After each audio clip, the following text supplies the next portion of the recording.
We're going to start off with some good news on the inflation front. Some general good news, not the best news, but good news. So the September Consumer Price Index report has been released, and we saw pretty much inflation being flatlined. There's really no change. Yeah. The month-over-month inflation change is 0.4, which is not what you want to see. But, going from August to September, we're talking being at 3.8 to staying at 3.8. Yeah. So that's awesome. We also have the decline in core inflation. Now, we always talk about this. What is core inflation? Core inflation is inflation minus food and energy, because food and energy are the most volatile commodities, right? So with core CPI still coming down, core CPI has not increased substantially in an entire year. So we've only been going in the right direction. Yeah. This inflation report, honestly, I don't think requires too much of our time.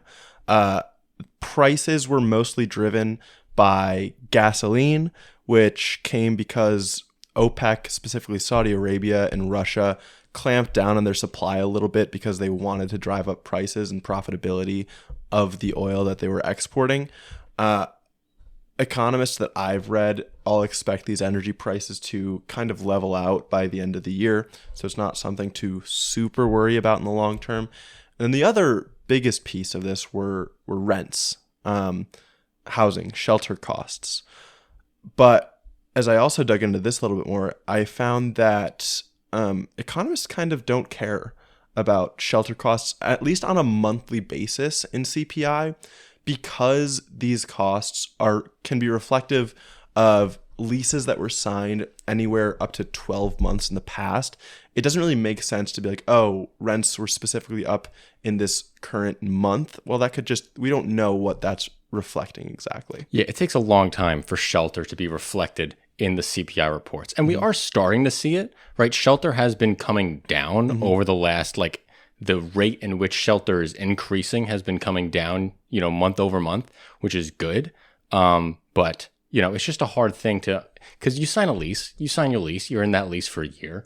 It's hard for that interest rate pressure to catch up to your monthly rent. Yeah, definitely. But it looks like Jerome Powell is still flirting with the idea of raising rates. I think we say this all the time. The Federal Reserve is a perception game more than anything else. He just needs to show that he still has his hand on the steering wheel. He doesn't have to turn it. He doesn't even want people to know that he's definitely going to turn it. He just wants people to know that he can turn it if he wants to. Yeah, well, because that's also going to prevent vendors from raising their prices, right? If he is creating the perception of an economy where money is tighter, then vendors aren't going to want to raise their prices, and that controls the inflation almost just as much as the higher rates actually do themselves. Totally. And now I don't want to go too much in depth on this, but we are seeing some troubles in the bond market as well.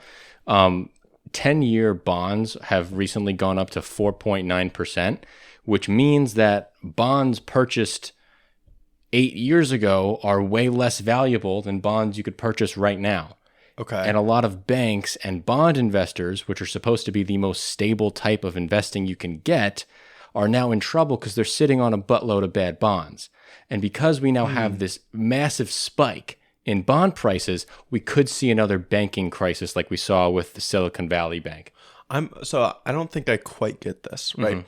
You say they're sitting on bad bonds. The bonds they have are paying out at lower rates than current bonds, right? But not at negative rates. Negative rates. Why does this seem like a problem? Well, who would want to buy those bonds? Okay, right. So, and they didn't. Are you saying they didn't really intend to sit on these bonds and let them and collect interest from them? They intended to sell them at higher principal values. Yeah, they expected it to gain value over time, but now there's no point to ever buy those bonds. Okay. Right? There's zero opportunity to them. Sure.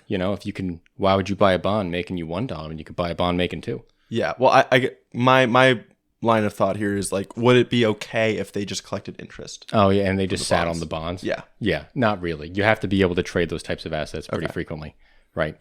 Okay. So that there's some issues with the bond market there, which is all a function of interest rate increases, right? That's what happens when interest rates go, and it's also due to our ballooning deficit, which is a problem because our deficit is so high, the Federal Reserve keeps issuing new bonds, and now the Federal Reserve is issuing a bunch of new bonds at that higher rate, further devaluing the lower interest bonds that were given out 8 years ago. Yeah. So it's a whole mess. It's worrisome. It's a part of the course. We'll see what happens there, but I do think there will be some trouble in the market over the next week or so with regards to that.